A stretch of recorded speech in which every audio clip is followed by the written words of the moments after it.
قرآن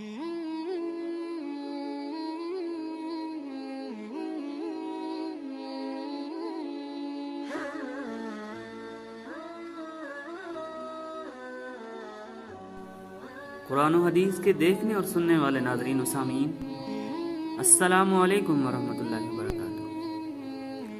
امید ہے کہ آپ سب خیریت سے ہوں گے۔ دعا ہے رب ذوالجلال سے کہ آپ سب کو اپنی حفظ و امان میں رکھے، آمین۔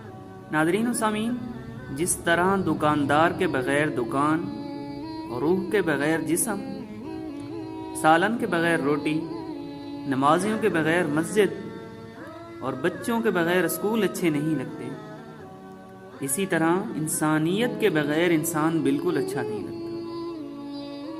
انسانیت صرف حروف تہجی کے ملاپ کا نام نہیں، بلکہ یہ انسان کی عظمت اور شخصیت کا نام ہے۔ انسانیت جس انسان میں نہ ہو اسے انسان نہیں بلکہ درندہ کہا جاتا ہے۔ تاریخ اٹھا کر دیکھ لیجئے کہ چنگیز خان اور ہلاکو انسانیت سے کوسوں دور تھے۔ یہی وجہ ہے کہ دنیا آج ان کو وحشی اور ظالم حکمرانوں کے نام سے یاد کرتی ہے۔ ان کے برعکس مسلمانوں کے سپہ سالار اعظم حضرت عمر فاروق بن خطاب رضی اللہ عنہ، جو کہ 22.5 لاکھ مربع میل کے تنہا حکمران تھے، انسانیت کے اعلیٰ درجے پر فیض تھے۔ یہی وجہ ہے کہ دنیا آج ان کو مجاہد اسلام، خلیفہ دوم، امیر المؤمنین اور سپہ سالار اعظم کے نام سے یاد کرتی ہے، اور انشاءاللہ رہتی دنیا تک یاد رکھے جائیں گے، کیونکہ تاریخ ایسے لوگوں کو نہیں بھلاتی۔ ناظرین و سامعین، بہترین انسان کی تعریف کیا ہے؟ بہترین انسان ہے کون؟ حدیث کی کتابوں میں ایک روایت ملتی ہے،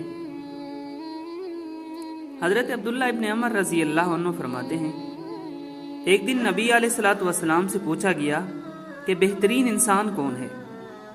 آپ علیہ الصلوۃ والسلام نے فرمایا، ہر وہ شخص جو مخموم دل اور زبان کا سچا ہو۔ یہ سن کر صحابہ کرام رضی اللہ عنہ مجمعین نے عرض کیا کہ زبان کے سچے کو تو ہم جانتے ہیں کہ زبان کا سچا اس شخص کو کہتے ہیں جو کبھی جھوٹ نہ بولے، لیکن یہ مخموم دل سے کیا مراد ہے؟ نبی علیہ الصلوۃ والسلام نے ارشاد فرمایا کہ مخموم دل سے وہ شخص مراد ہے جس کا دل پاک صاف ہو، جس کا دل پاک صاف ہو، پرہیزگار ہو، اس میں کوئی گناہ نہ ہو، اس نے کوئی ظلم نہ کیا ہو اور نہ ہی حد سے تجاوز کیا ہو، اس دل میں دوسرے مسلمان بھائی کے لیے کدورت، کینہ اور حسد کا مادہ نہ ہو۔ دعا ہے رب العالمین سے کہ ہمیں بھی ایسی ہی نیک صفات اپنی رحمت الہی سے عطا فرمائے، آمین۔ اپنے بھائی کو دیجیے اجازت، ملتے ہیں اگلی ویڈیو میں، تب تک کے لیے خدا حافظ۔ میرا ملک، میری پہچان، پاکستان زندہ باد۔